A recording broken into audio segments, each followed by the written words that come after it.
You guys, it's me, it's Nita, and I'm back for another TV recap. The show that I'm doing is Belle Collective. Belle Collective is a Carlos King production. It is on their own network. It's five black women, and they're down in Mississippi. They're entrepreneurs. They got big money, and they doing big things. So this is the first time I'm doing this on my channel. This is episode 4, Sage and Champagne, girl, because this stuff is getting good. So I was like, let me jump on this and let's get talking about it.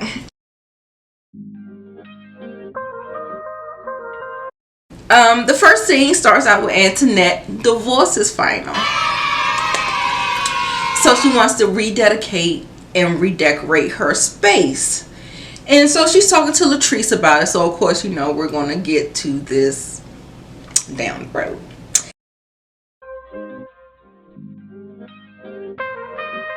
So Marie explains to her son that he is blessed to have her as a mom that goes over and above for him, and he should be appreciative. He should be.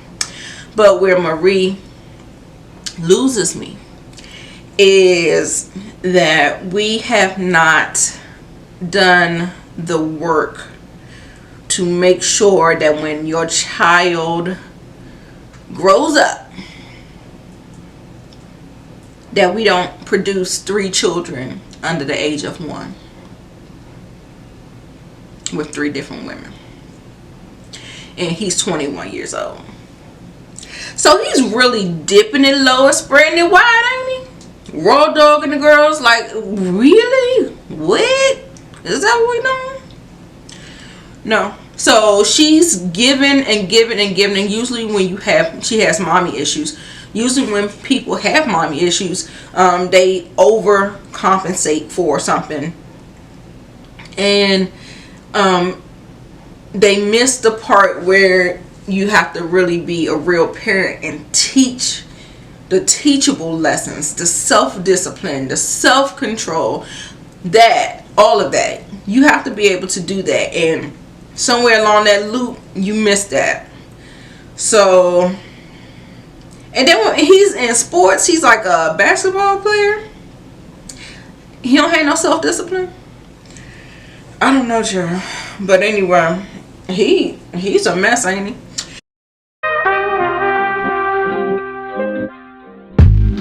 Letitia meets with Latrice to fill her in about the Fair Street project. She says she's gone from housewife to boss wife. She brings up Marie. Latrice's energy instantly shifts. She gets uptight. She says, well, you know, Marie is really like a mean girl. She is mean. And then she was like, and I think when Letitia brought Marie up, it was because Latrice didn't come to the thing. And so, you know, she was like, she's just mean. She's mean. She was like, I'm just the nicest person you ever want to meet. And she was like, no, you're not. You nice in person. And what I took that to say, okay, so then in the confessional, when Letitia tells Latrice, all these L's, child, when Letitia tells Latrice that Marie was going to be involved in the project, and in her confessional, Latrice then says Marie may be the reason why she won't invest.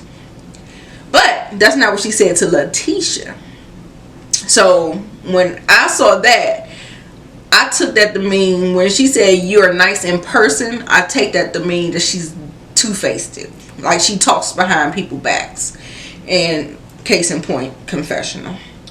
Child, stay away from them types. Them people that talk about you behind your back.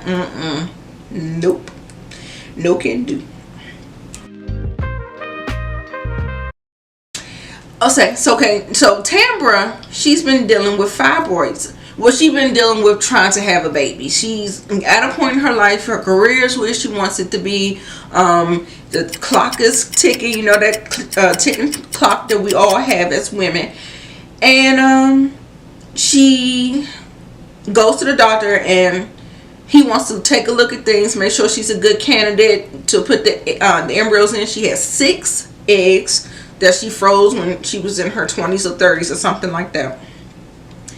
He takes a look. He sees that she has 4 fibroids that have grown over size, and they're just about the size of her uterus, which could cause preterm labor or miscarriage. And he was saying that she's basically not a good candidate at this time, that she needs to have surgery to remove them, and also 3 months for the uterus to heal after, you know, what's been going on before they put the embryos in. So I just felt so bad for her. And the fact that, you know, so she has to process that information, and she has to kind of figure out, I mean, you could go the surrogate way, girl. You could be the Candy Beres, and you could be the Kim Kardashian. Everybody doing it. We're not stretching out our bodies for these little big head kids no more. No, man. So if you got that cash, well, you know, it's something about holding a pregnancy and at least experiencing it once. So I understand, you know, wanting to be pregnant and all that other stuff, but child, please, like I said, them stretch marks and all that, stretching your babies out for them, if you don't have to do it, don't do it. Antoinette is meeting with a group of young black doctors, and she's trying to get them to collaborate together, you know, because she's doing she's building her own practice, a private practice. And she also explains to them that she wants to build a foundation where the DAT test, the dental admissions test, will be paid for every person who wants to take the test and become a dentist. And she wants to cover those expenses for every black kid at the HBCUs in Mississippi. And I think that's awesome. That's an awesome thing that she wants to do, and I'm here for it. But what I'm not here for is KKK Lawn bringing her ass up in the professional room with all the doctors, and she is what? A white nurse practitioner? Bitch, you don't even need to be in the room. You're dismissed. Okay. Anyway, after the meeting was over, KKK Lawn comes and says to Antoinette that this was a very nice and empowering brunch or meeting or setup or whatever.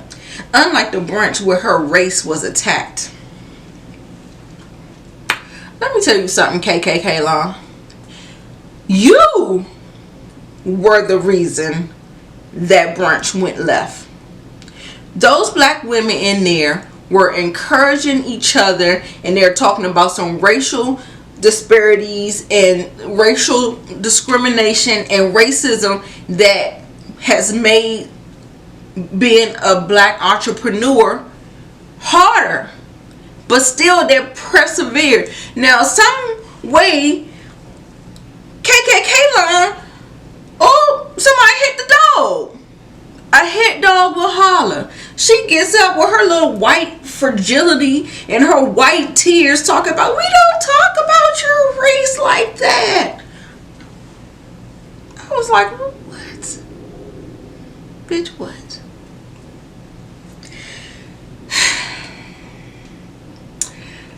KKK Line, you messed that brunch up. We all was having a good time till you stormed out and then came back in and proceeded. I don't know who pumped her up, but somebody put a battery in her pack and then she came back in acting a complete donkey with and Marie was trying to get her straight, and it turned into all of that. Marie was trying to get you back in line because, bitch, it's not about you. We're talking about us as black women, and you couldn't take it, and then you want to interject yourself. You were the reason why that brunch went left. Girl. So then Antoinette goes on, and, you know, she was like, thank you. Because Antoinette actually said in her confessional, she wanted KKK Lawn to know what it's like to be around black professionals.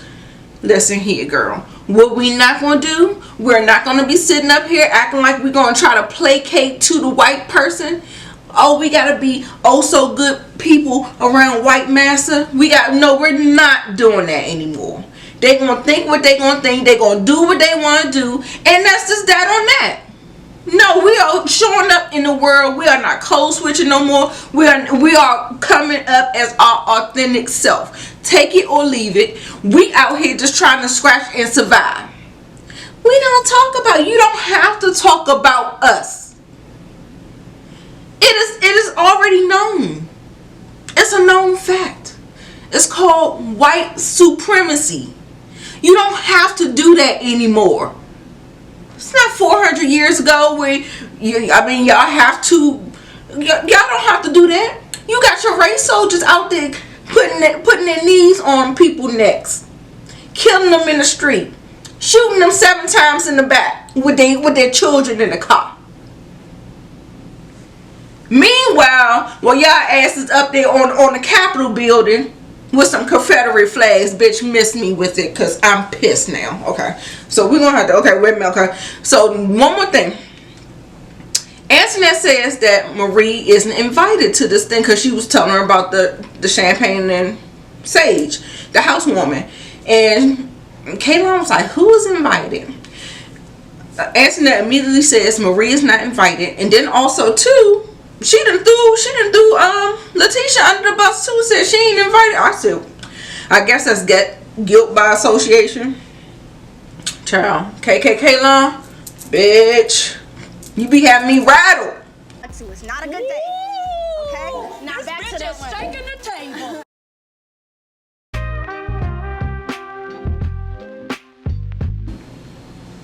It's Latrice's 5th anniversary. She's looking through the house. She's looking in the oven. She's looking for floral, balloons, anything get sound. She was like, okay, girl, stay calm. Stay calm. What are we going to do? Zaddy! Zaddy comes out the thing with a dollar store bag and 1 rose. And she's like, oh, babe, thanks. She's like, I like a good flower. And as soon as she said it, she pulled out the bag. It was a bag of flour. Just like she said, she like a good flower, right? She got her flower, huh? She was pissed. He goes to change clothes, comes back out with a blindfold. She was like, ooh, look at Zaddy looking like Denzel Will Obama-ish. I was like, where? Okay. That's neither here nor there. That's he gotta look like that for you, right? Alright.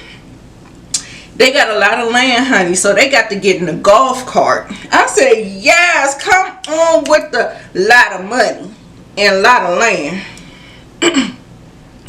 He's driving for a little bit though. I was like, wow, they got a lot of land. I was like, come on, acres, come through.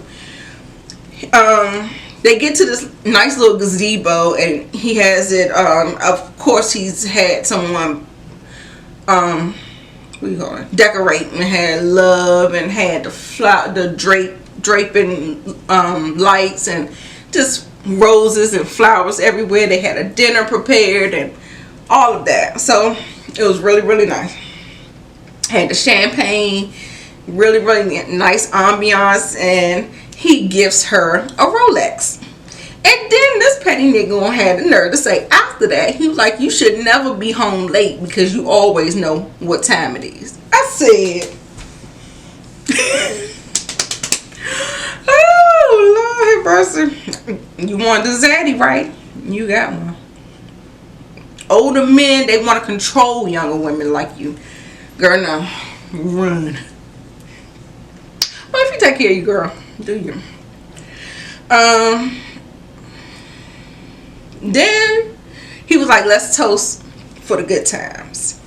And then she was like, I don't know who put you up to this, but he was like, you did. Because apparently in the conversation when you was cussing his ass out earlier upstairs in the house, it's normal for him not to get you nothing for anniversaries. I said, oh yeah, that's what we doing? Oh, okay. So then Latrice goes on a tangent, and I don't know where this came from. I'm thinking, I don't know where it came from. I don't know. She keeps talking about these abandonment issues, and I was like, Lord. Then she starts to tear up. He's actively listening to her. However, in the messaging, some kind of way, she misconstrued what he was saying. What she was saying when she was talking about he talked about other women or being with other women or something like that. And she was just like, no, I remember when you said this one time that you were going to be happy with another woman if I wasn't in the picture. Like, so if she died, he'll get another wife, or if they don't break. I mean, it's insensitive to say, one. And for somebody that has daddy issues, it sounds similar to like a manipulation tactic. And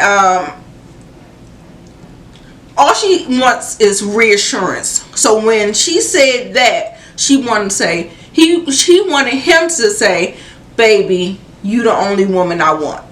But that's not what he said. You know, you see where we're going here. So anyway, I don't know if because production was there, but that nigga got mad. He left. He was like, you're not gonna be lying on me. You ain't gonna be lying to me. And and then he was like, are you? He got up from dinner and stuff, and he pretty much said, are you riding or you walking? Because I'm finna to go. I said. So what I saw from this, I don't know if I have no idea if she knew the conversation was going to blow up like this, but he was pissed. So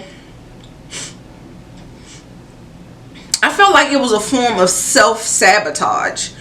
Sometimes when you have abandonment issues, you start to create the situation where somebody will abandon you. You will create some kind of environment where you created the argument where he gonna roll out on you, and you didn't get in the car. You know you had them heels on, girl. You should have gotten in the car, but you created a situation where he leaves you. See what I'm saying? So anyway, and she was like, then she tells him to leave. Now you're saying you have abandonment issues, then you're creating a scenario where he leaves you. That's self-sabotage. And she was like, you stupid ass. I was just like, girl, that's a wash. Marie is at Happy Land with the grandkids, and I hope he went back down there. Side note, I hope he went back down there to get that girl. Marie is at Happy Land with her grandkids. She got one of the grandkids. Cedric pops up in his Easter outfit. Their relationship is strange. She keeps saying in the confessional, their relationship is strange. I don't even... Marie. These relationships...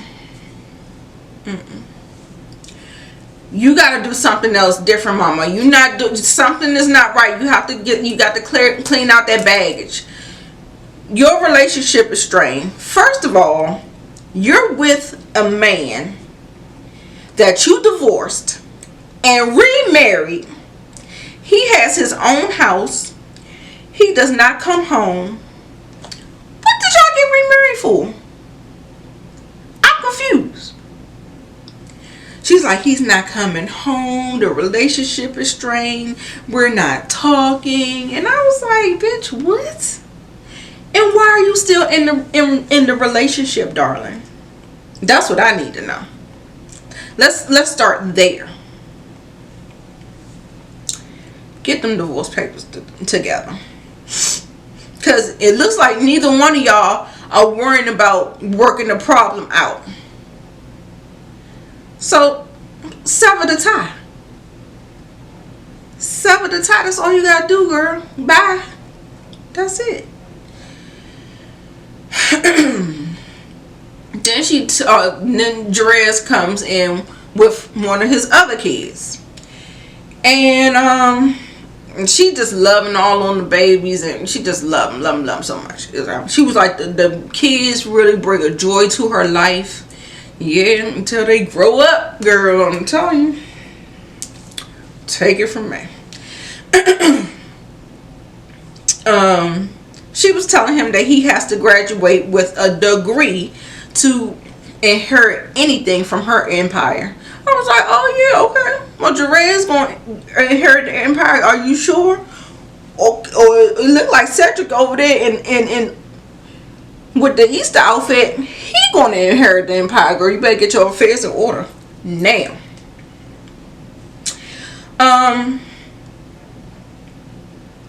So then she was saying that he was like, yes. He was like, I'm glad you came. She said, I'm glad you came to the therapy session. So they had a family therapy session, and he was like, yeah. And so I realized I don't communicate well.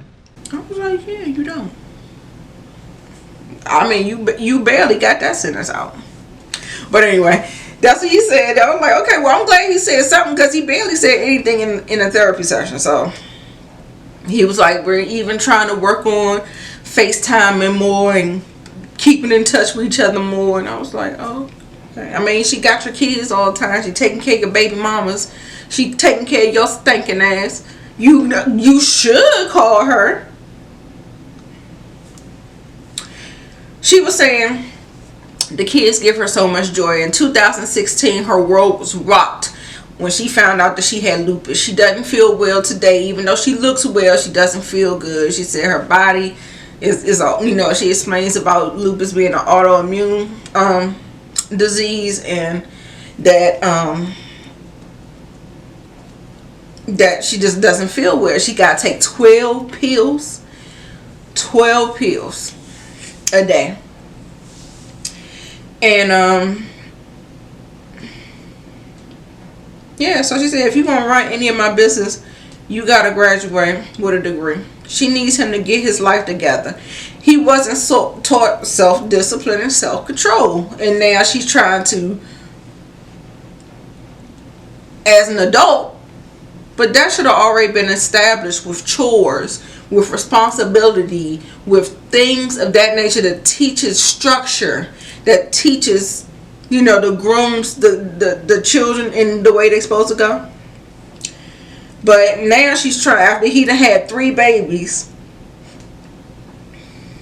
by 3 different women, and now he gonna try to learn self-control and self-discipline.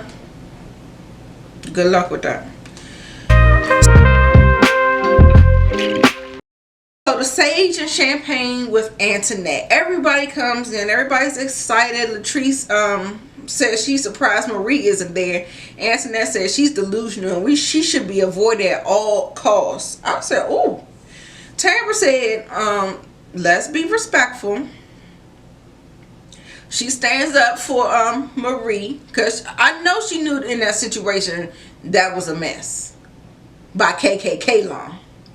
So she was like, she said, in the 6 or 7 years that I've been hosting these brunches, that has never happened.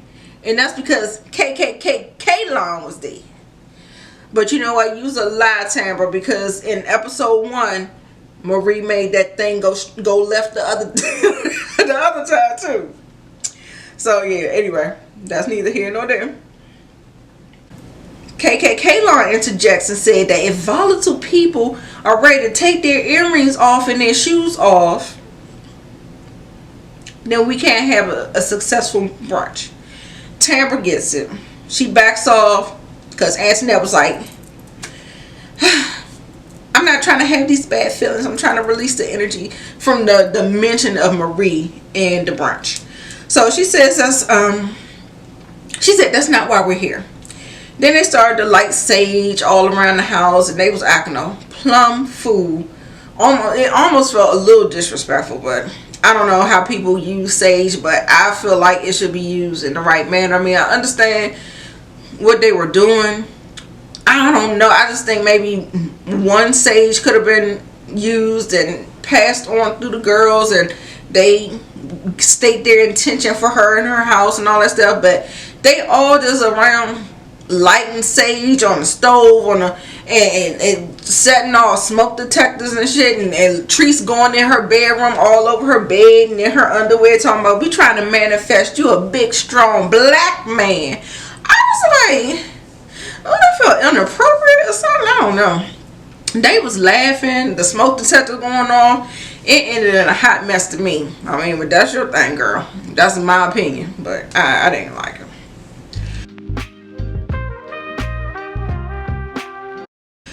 So Latrice tries to make up because she ruined the anniversary dinner. Of course, when she did it, hers was much nicer.